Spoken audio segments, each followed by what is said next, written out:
नमस्ते विद्यार्थियों, बिहार के इस YouTube चैनल पर आप सभी का स्वागत है। पिछले क्लास में हमने देखा था कि कार्बोहाइड्रेट, प्रोटीन, वसा, जल, खनिज लवण, इन सब के बारे में पढ़ा था। अब आगे 7 नंबर पर है खाद्य रेशे। तो देखो खाद्य रेशे, ये खाद्य रेशे है वो हम भोजन के रूप में किस प्रकार ग्रहण करते हैं वो देखना है हमें। तो देखो खाद्य रेशे, छिलके वाले अनाज, फल, गाजर, मूली, पालक, भिंडी, सेम, बंद गोभी, पत्ता गोभी आदि में सेल्यूलोज नामक रेशेदार पदार्थ पाए जाते हैं, जिन्हें हम भोजन के रूप में ग्रहण करते हैं। वह इन रेशों को रफेज कहते हैं। खाद्य रेशे का मतलब यानी इन सभी खाद्य पदार्थों के अंदर रेशे के रूप में पदार्थ पाए जाते हैं, रेशेदार पदार्थ पाए जाते हैं, जिनके कारण को खाद्य रेशे बोला जाता है और जिन्हें हम भोजन के रूप में ग्रहण करते हैं। और इन रेशों को बोलते हैं रफेज, यानी इन रेशों को रफेज कहते हैं, यानी खाद्य रेशों को हम रफेज कहते हैं। तो देखो रफेज का कार्य क्या होता है भी, रफेज है वो भोज्य पदार्थों के पाचन में सहायता करते हैं और ये भोजन को है वो आंतों में नहीं चिपकने देते और ये पाचन के दौरान विषैले पदार्थ और जल को अवशोषित कर लेते हैं।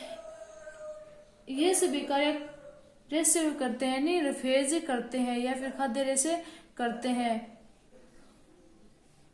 अब देखो आगे है आहार, कि आहार किसे कहा जाता है।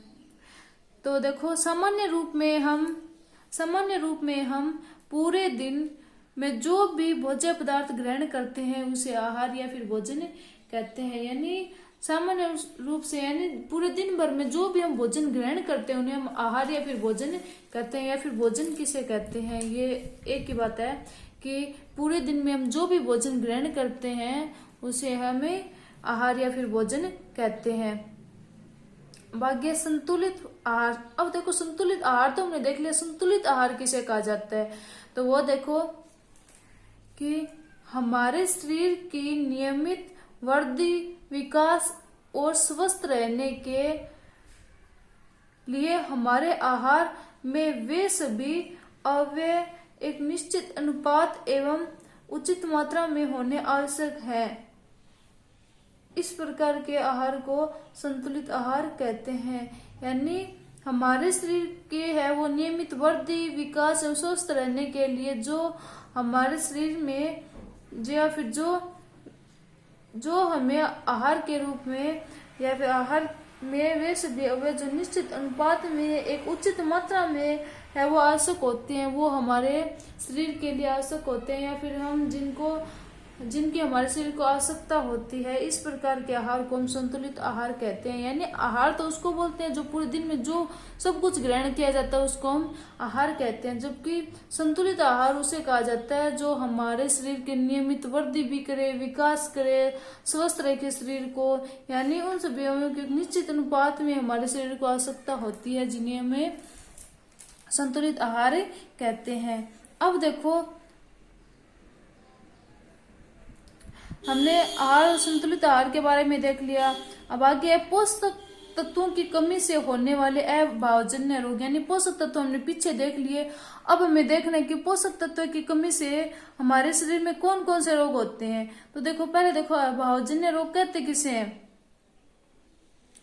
तो देखो पोषक तत्वों या अवयवों की कमी से शरीर में उत्पन्न होने वाले रोग पोषक अभावजन्य रोग कहलाते हैं। यानी पोषक पदार्थ तत्व जो हमने पीछे देखे थे, यानी उनको नए खाने से या फिर उनकी कमी होने से हमारे शरीर में कौन कौन से रोग हो जाते हैं, इन्हें हम पोषक तत्व या अभावजन्य रोग कहते हैं।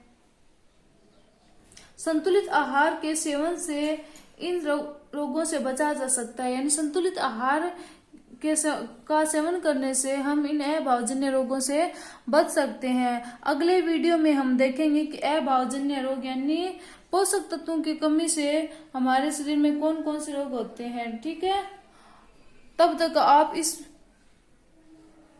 इतने वीडियो को ढंग से क्लियर कीजिए। धन्यवाद।